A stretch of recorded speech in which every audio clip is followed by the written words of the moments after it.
Welcome to Gauri's Science Experiments. Okay, so this one is cool and educational. Last time I touched upon chemical energy. Today I'll tell you more. Chemical energy is all around us. For this experiment, we're going to make a volcanic eruption.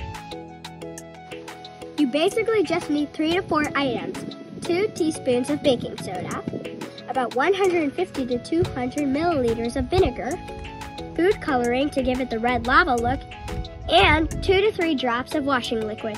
And don't forget the volcano. I've added 2 teaspoons of baking soda. Now I'm going to be adding 2 drops of washing liquid. Now for the lava look. Finally, for the chemical reaction, I'll add the vinegar. Here's the lava.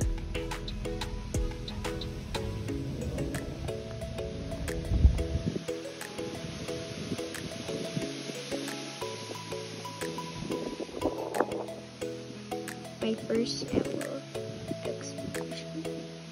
Oh, okay.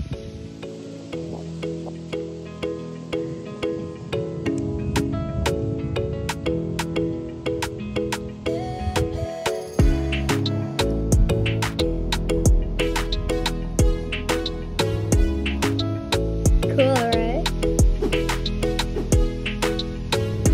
I guess that's all the vinegar I got.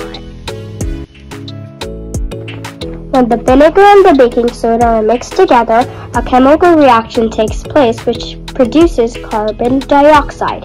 The carbon dioxide escapes from the volcano in the form of bubbles. When all the carbon dioxide has escaped into the air, the solution becomes flat and the volcano stops erupting.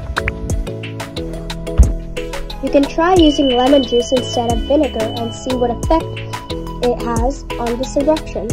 Or add some starch or sand to the baking soda to see if you can get a better lava.